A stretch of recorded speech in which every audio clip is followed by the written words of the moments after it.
Welcome. Today's video is not a trend.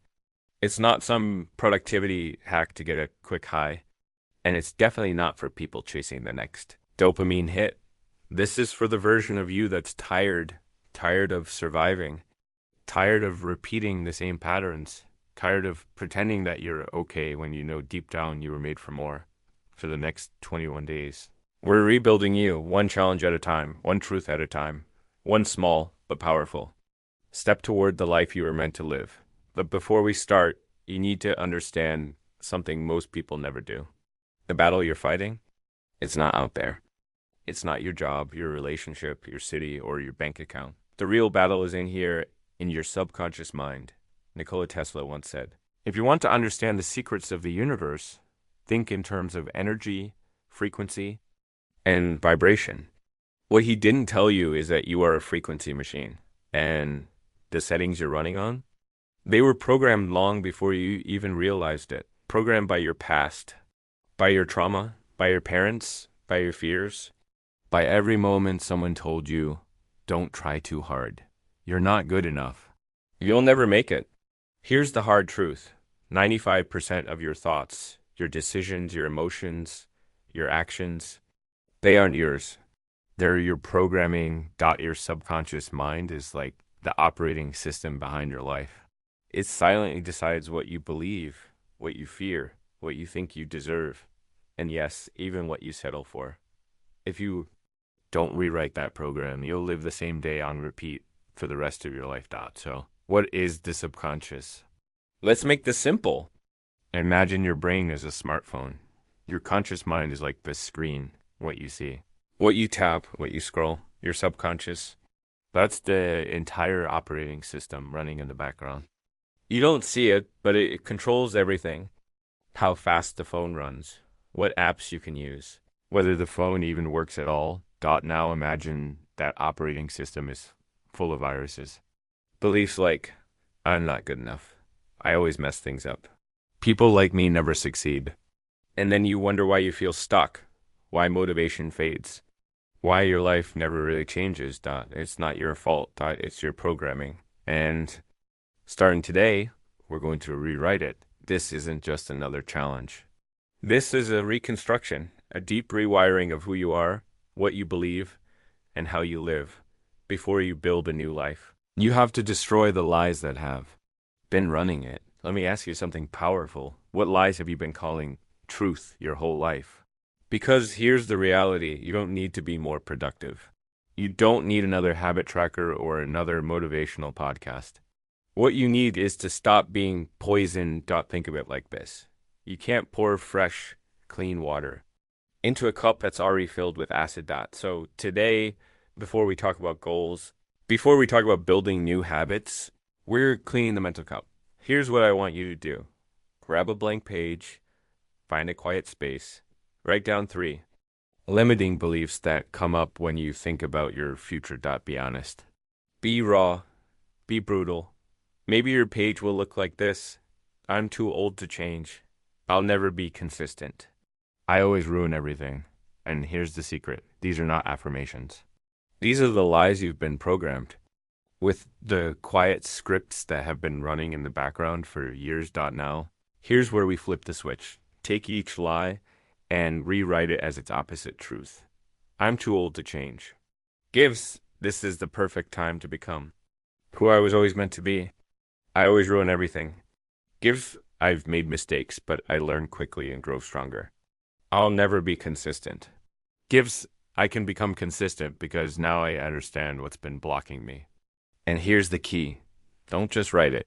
Say it. Say it like you mean it. Say it every single day. Because your subconscious doesn't respond to wishes. It responds to repetition. Let me tell you a story. Anna is 32. She wanted to become a speaker. But her mind was full of lies. Nobody will listen to me. I don't speak good English. I'm too shy. But she did the work. She flipped the script. My voice matters. I will connect with the right people. I can learn English fluently, one day at a time. My shyness is not a weakness. It's my quiet strength. She wrote those truths down. She said them out loud every day. She started living them. And 6 months later, Anna was speaking on her first podcast. Why? Because she didn't just change her words, she changed her beliefs, and beliefs control your life. Most people try to change their actions without ever changing their beliefs. That's like trying to build a mansion on broken ground. If your foundation is cracked with doubt, shame, and fear, every dream you stack on top of it will crumble. This first challenge is about breaking that weak foundation and replacing it. With Strength Dot, this is your mirror, your reset. The first crack in the old program, your brain isn't broken. You're not lazy. You're not unmotivated. You're just overloaded. Think about it. When was the last time your mind was actually quiet? I don't mean the room around you being silent. I mean inside your head. No noise, no notifications, just stillness. Most people alive today have no idea what that feels like anymore. They wake up, and before they've even taken a breath, they're scrolling, jumping from one notification to another, one short video to the next, one quick check that turns into an hour-long black hole. And then they say, I can't focus. I'm so tired. I'm so burned out. The truth, you're not broken. You're overstimulated. Your brain has been hijacked by the most addictive drug of this generation, dopamine. Dopamine isn't the villain. It's the brain chemical that makes you want something. That tiny spark you feel when you see a notification, that's dopamine. The little rush when someone likes your post, dopamine. Junk food, funny videos, text alerts, binge-worthy shows, all dopamine. But here's the problem. When you flood your brain with unnatural dopamine hits all day, every day, it becomes sick. Imagine giving a child unlimited candy, breakfast, lunch, and dinner. What happens? They become restless, unfocused, unable to sit still. That's your brain right now. Tired but craving more. Here's the brutal truth. You weren't designed to check 17 apps before brushing your teeth. You weren't designed to scroll past 1,000 faces before lunch. You weren't designed to see war, gossip, jokes, and lies, all in under 5 minutes. That's not laziness. That's neurochemical burnout. So today we begin the reset, the 10-minute digital detox knot. For punishment, not because you need discipline, but because your brain deserves a breath of silence. Here's how you do it. Find a quiet space with no distractions. No phone, no laptop, no screen, nothing. Set a timer for 10 minutes. Put your phone in another room. Turn it off if you have to. Sit down or walk. Just be and then notice what happens. At first, it's uncomfortable. You'll feel restless, anxious. Your mind will reach for the phone that isn't there. You'll have the itch to scroll, too. Do something. Let it pass. Just sit with it. And then slowly your brain will start to exhale. Do this once today. And here's the secret. This isn't about silence. If you can't sit with your own thoughts for 10 minutes, how will you ever trust them for a lifetime? When you train your brain to find peace without noise, you start to feel alive again. Not distracted alive. Not fake alive. Present. Clear. Alive. Let me tell you about Leo. He's 24. Wants to be a writer.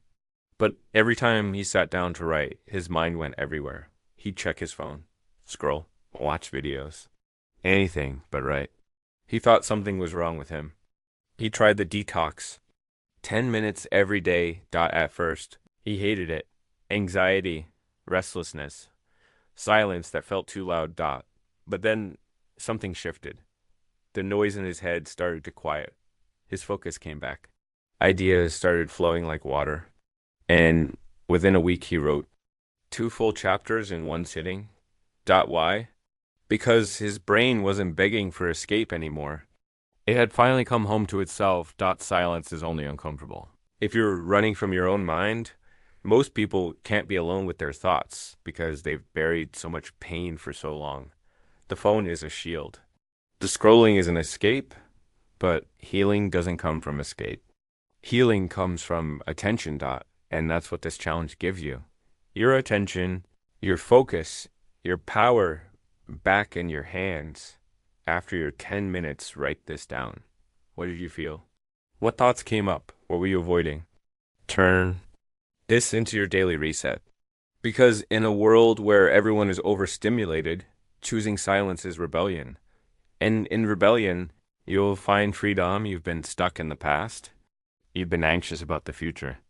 Now it's time to bring yourself back to the only moment that truly matters. Right now, dot and listen carefully.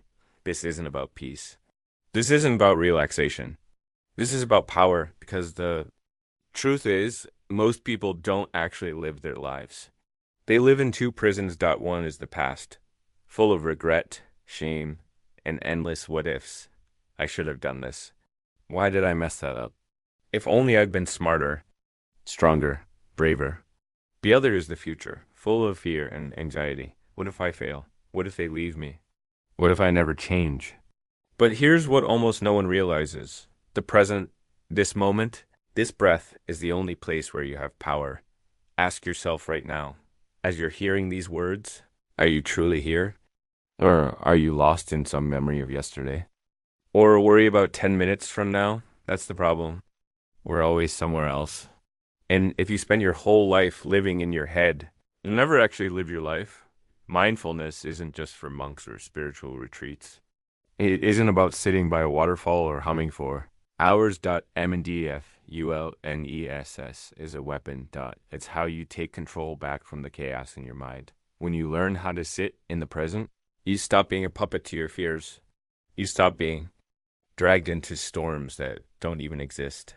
Because here's the thing, in the present moment, there's no fear. There's no shame. There's only awareness, and awareness. That's where transformation begins. Imagine your thoughts are clouds in the sky. Some are dark. Some are light. Some move fast. Some move slow. Mindfulness isn't about chasing the clouds or trying to make them disappear. It's about sitting on the ground, looking up and saying, that's just a thought.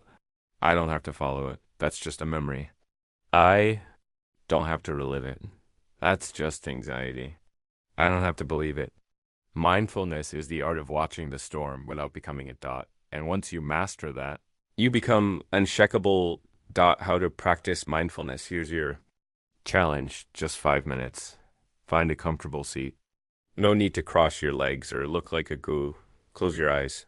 Take a slow, deep breath. Inhale.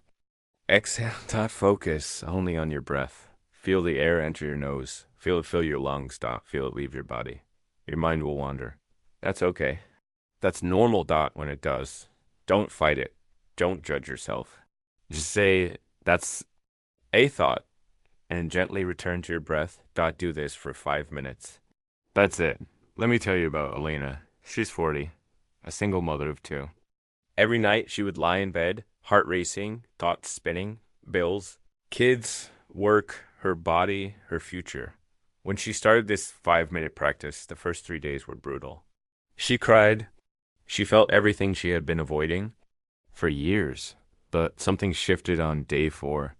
For the first time in years, she felt silence between her thoughts. Her heart rate slowed. Her breath deepened. Her mind softened up by day 10. Her kids noticed. Mama, you look calm now, her daughter said. That moment hit her hard. She realized she wasn't broken. She had just never been present. Here's the truth. Most people live in survival mode because their nervous system is stuck in overdrive. Always alert, always defending, always reacting. This practice is how you retrain your brain to know, I am safe. I don't have to panic every second. I don't have to run. From that calm, powerful state, you make better decisions. You speak more clearly. You stop overthinking. You stop overreacting. You finally breathe, and if your mind feels too loud, during this challenge, don't quit. That doesn't mean you're doing it wrong. It means you're finally listening. Most people spend their lives running from their thoughts. But you're sitting with them, you're observing them, you're returning to your breath. That is mastery. After 5 minutes, write this down in your journal. What thoughts came up most?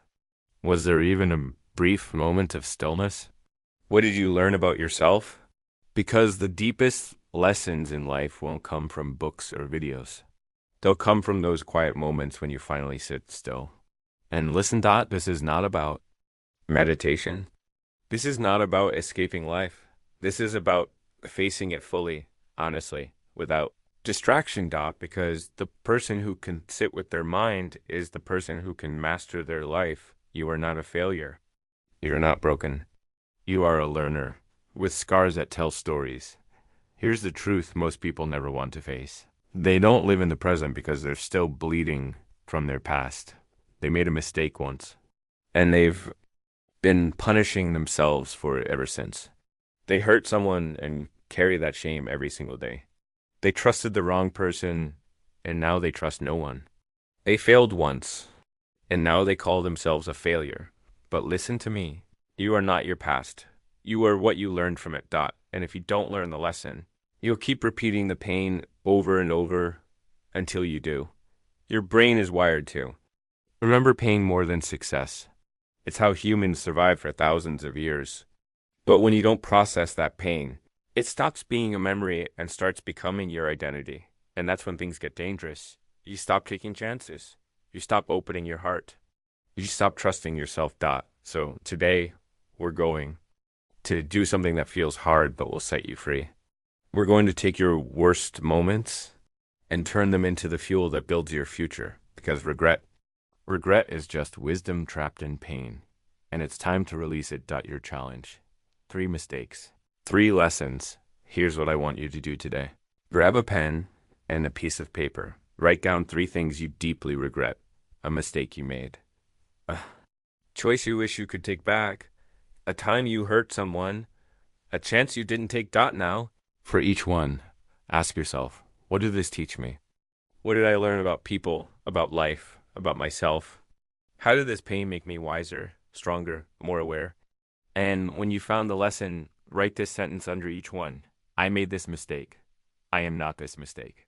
I carry the lesson. I release the shame. Then, and this is important, read it out loud. Slowly. With meaning. Let me tell you a story. Daniel was 19. He cheated on his final exam. Got caught. Lost his scholarship. His parents were ashamed. His teachers called. 2 years, he disappeared into himself. Worked small jobs. Avoided his old friends. Every time he saw a student in uniform, he'd look away. Until one day, he sat down with a notebook. He wrote everything. The shame, the anger, the self-hate. And then, for the first time, he asked himself, what did this teach me? The answer shook him. I didn't cheat because I was evil. I cheated because I was scared. I didn't believe in myself, and I let fear make my choice for me. That moment changed everything. Daniel applied to university again. This time, in his entrance essay, he wrote honestly about his failure and what it taught him. They accepted him, not because he was perfect, but because he owned his story. Here's the truth. Your past doesn't ruin you. But your relationship with your past can. Your mistake didn't kill you. But your self-hatred, that can. So today, we do something radical. We honor the past, and then we let it go. Healing isn't forgetting. Healing is remembering without the pain. If you hurt someone in your past and you're ready, send them a simple message. I'm not who I used to be. I'm sorry for how I acted. Not for them, for you. For your freedom. Because the reason most people repeat the same cycles is simple. They never gave their pain a purpose. Your pain has meaning. Your scars are proof you survived, but you cannot carry them forever. Today we turn them into wisdom, because the world doesn't need more perfect people. It needs more healed people. People who own their story and rise from it.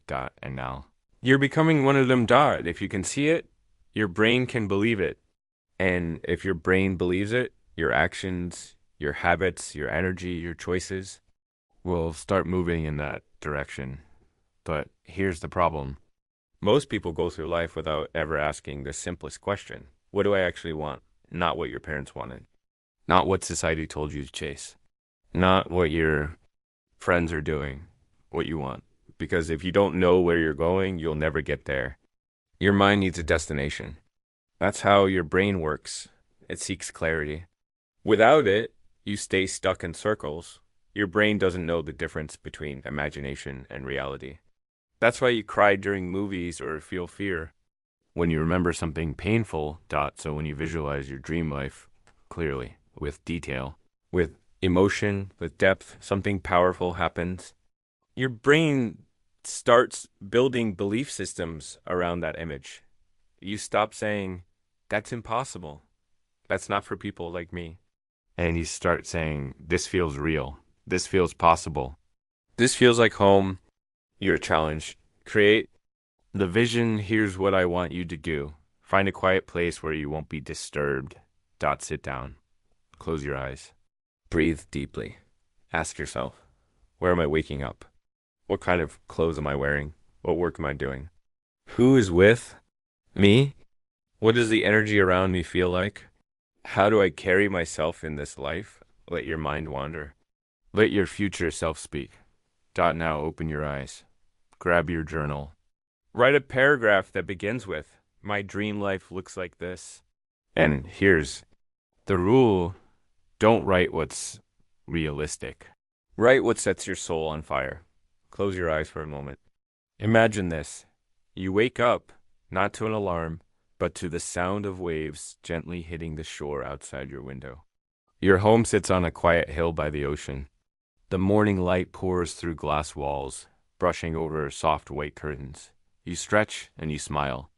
Not because it's the weekend, but because every single day feels like this now. You walk barefoot across the wooden floor of your dream home. The air smells like fresh coffee and ocean breeze. Your kitchen is modern and simple. Everything you love, nothing you don't. The bookshelf in your living room is filled with books that once guided you, now sitting like trophies of your growth. Every corner of your home tells a story. The art on the walls isn't expensive, but it's meaningful. It reminds you of the battles you fought, the person you became, the journey you honored. Your workspace faces the sea. You don't work to survive anymore. You work to create, to inspire, to enjoy. You step outside to a small garden you planted yourself. There's a tree with a wooden bench under it. On the bench sits your journal, waiting for you. You sit. You write. You breathe. And you realize something powerful. You're not chasing peace anymore. You live inside it. That's what I want for you. A vision so real, so vivid, that your mind stops doubting and starts believing. Keep this vision alive. Write it down in detail. Your home, your mornings, your work, your relationships, your energy, your health. Record a voice note describing it. Play it every morning, every night, because repetition turns dreams into reality. Most people never live their dream life because they never define it. They chase money, status, or someone else's idea of success. But none of that is clear. This challenge gives you clarity. And clarity kills confusion. And when confusion dies, action begins. If you don't build your dream life in your mind, you'll spend your entire life trapped inside someone else's dot. So today, don't dream small. Don't play safe. Don't ask what's realistic. Close your eyes. Listen. Let your future self show you the life that's waiting for you. And when you see it, start walking toward it. This isn't just another task. This isn't about writing a goal. This is about making a contract with the version of you that's still waiting for you to finally show up. Let me ask you something honest and dangerous. What do you owe to your future self? Not to your family, not to your friends, not to your followers, to you, the version of you 6 months from now, 1 year from now. Who's standing there, silently praying that you'll stop making excuses? Here's the truth no one tells you. We make promises to everyone else. I'll be there. I'll call you. I'll do my best. But the one person we break promises to the most, ourselves. And that's why your self-worth feels shaky sometimes. Because your subconscious remembers that it remembers every time you said, I'll start tomorrow. This is the last time. Next month I'll get serious. And then you didn't. You didn't lie to the world. You lied to yourself. This challenge is about fixing that. Because your subconscious doesn't respond to motivation or hype. It responds to evidence. Every time you break your own word, you teach your brain that you're not serious. That you're not consistent. That you can't be trusted. And when your brain believes that, you'll sabotage yourself every single time. But when you keep your word, something shifts. Something clicks. Your subconscious starts to believe, maybe we can change. Maybe we're not that person anymore. Maybe we're becoming something new. And from that belief comes momentum, not a wish, not a dream. A vow.your challenge? Make the promise, here's what I want you to do. Close your eyes. Visualize your future self, the 6 months, maybe a year ahead. Where are they? What do they look like? What energy do they carry? What pain have they survived? Then ask yourself this. What do they need from me today? What habits? What decisions? What courage do I owe them right now? Now open your eyes. Write this sentence in your journal. From this day forward, I promise myself. And finish it right. It slowly. Write it honestly. Write it like you're signing the most sacred contract of your life. Then read it out loud every single day until your soul believes it.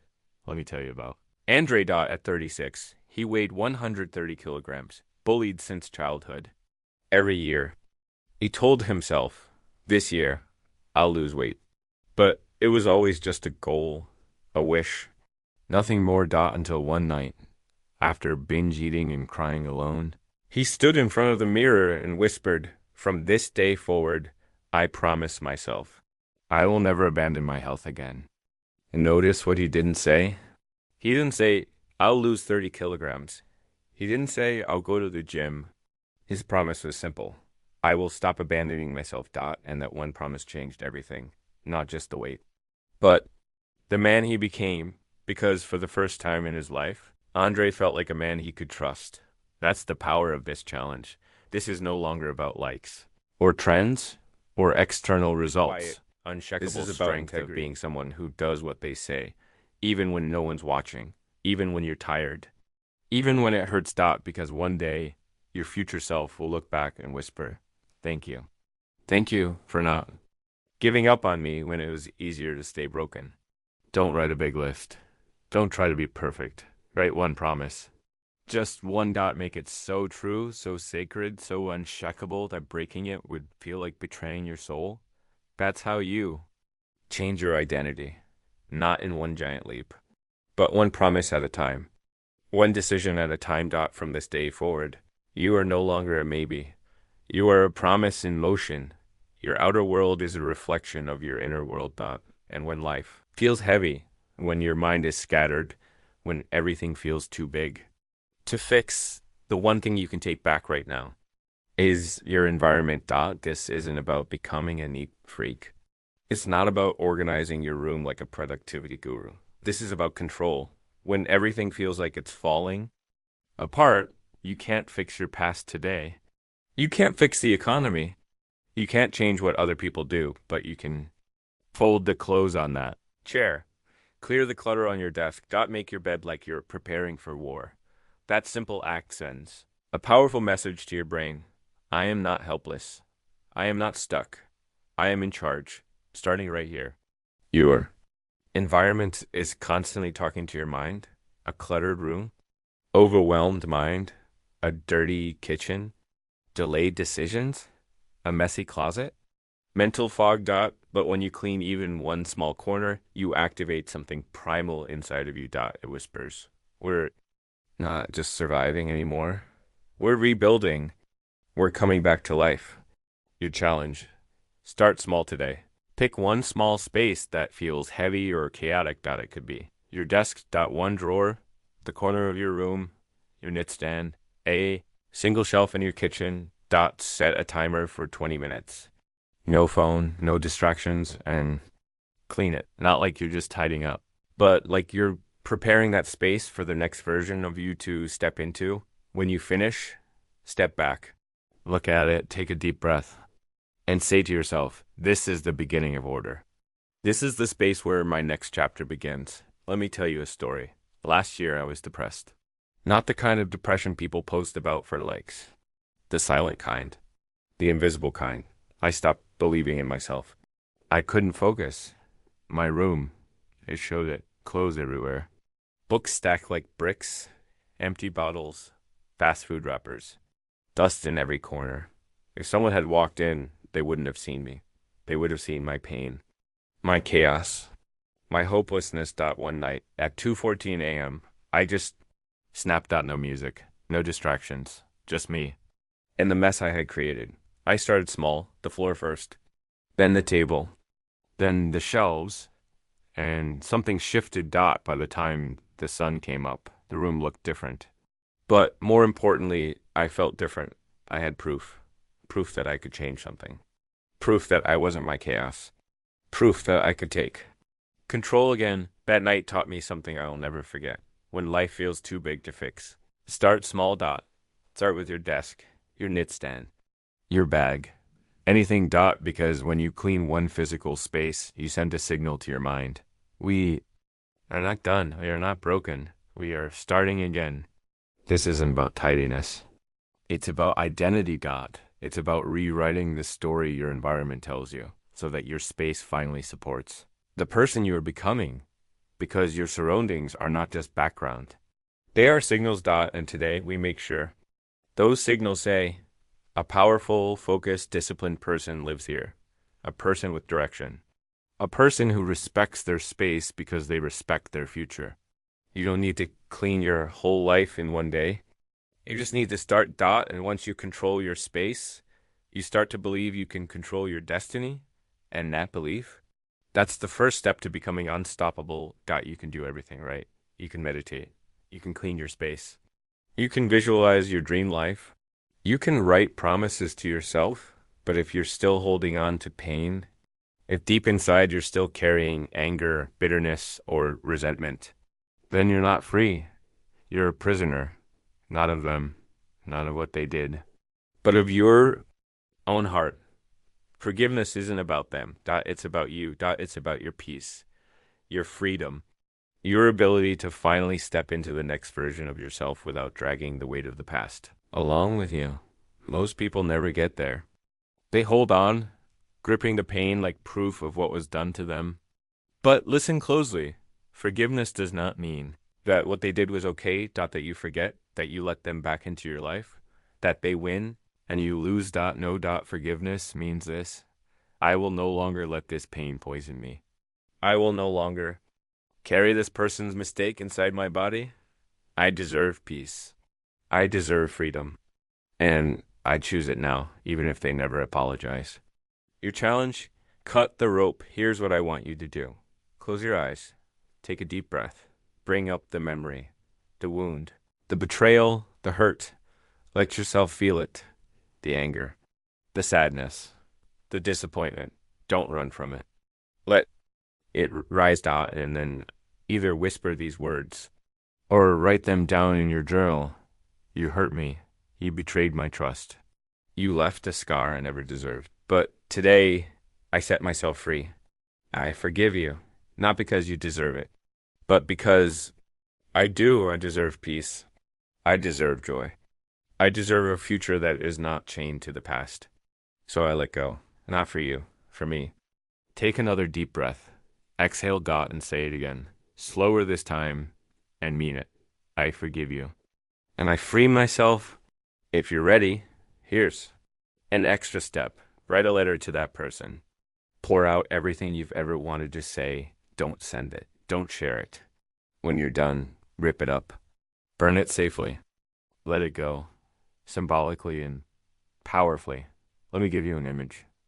Imagine you're holding a burning coal in your hand. Tight. So tight that it's searing your skin. Your hand is red, blistering, and you say, I have to hold this. This coal represents what they did to me. If I let it go, it's like saying it didn't matter. But here's the truth. They don't feel the burn. You do. Dot, every second you hold on, it's only burning you. Now imagine this. You open your hand, you let the coal fall. Your hand still hurts, but it starts to heal. That's what forgiveness is. Not saying it didn't hurt. Not pretending it didn't change you, but saying, I refuse to let it burn me every day of my life. Because when you don't forgive, it shows up everywhere. Bitterness in your voice, tension in your body. Dot, walls around your heart, cynicism in your words, anxiety in your dreams. Dot, and worst of all, you start punishing new people for old pain. You reject love because it reminds you of what you lost. You stay stuck because the pain feels safer than the unknown, but you weren't born to be safe. You were born to be whole. And wholeness requires release. You've done so much in this journey, reflected, rewired, cleaned your space, visualized. Your future made sacred promises, but if you don't release the poison, you'll carry it into your new life. This is the final door, not the door to healing, but the door to liberation. And when you walk through it, everything becomes lighter. You don't forgive because they said sorry.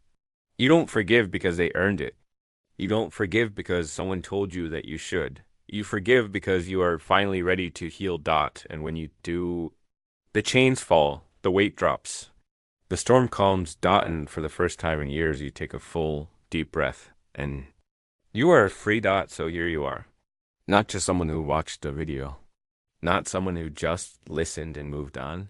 You've done something most people will never have the courage to do. You showed up, you looked inside yourself, you faced your wounds, you cleaned your space, you rewired your mind, you forgave, you let go, and step by step, you rose. One challenge at a time, one decision at a time, one act of courage at a time. Now, how do you know you truly did this? That this wasn't just noise, but transformation? Here are 3 tests. Step 1. The mirror test. Stand in front of a mirror. Look yourself in the eyes and ask, did I show up for myself with full honesty, full emotion, and full presence? If your eyes tear up, if your voice shakes as you whisper yes, then, you didn't just do a challenge. You rebuilt trust with yourself. Step 2. The energy test. Close your eyes. Take a deep, calm breath. Ask yourself, am I lighter than when I started this journey? Am I clearer about who I want to become? Do I feel proud of myself for not quitting? Do I feel closer to the version of me I've always wanted to be? If the answer is yes, then understand something powerful. You are no longer the same person who started this. You've been reborn. Step 3, the real life test. In the next 24 hours, watch yourself. Do you move differently? Do you speak more softly with intention? Do you breathe more deeply without rushing? Do you walk away from the habits you promised to leave behind? Do you feel something new, quiet, but powerful, deep inside? If you do, that's not a coincidence. That's transformation, because this wasn't just a list of tasks. It wasn't just a 21-day challenge. This was a soul challenge, and you didn't just watch it. That schools you never completed teach. It. That the world rarely honors. That most people spend their entire lives avoiding. You chose to change, and that is rare. That is powerful. Here's what you need to remember as you step forward. Your past does not define you. Your fears do not own you. And your future, it is not written yet. Because today you became the author. So as you walk into your next chapter, keep this truth close to your heart. You've already proven that you have the courage to rise. And from this day forward, there's nothing. In this world, you cannot become. Subscribe, not for me, not for numbers, but for you. Because this space, this movement is not about noise. It's about truth. It's about healing. It's about transformation. This is a place where broken people come to rise again, where pain turns into power, where fear becomes fuel, and where your future is yours to write. Thank you for being here. Thank you for being brave. Thank you for choosing yourself. And from the bottom of my heart, God bless you on your journey.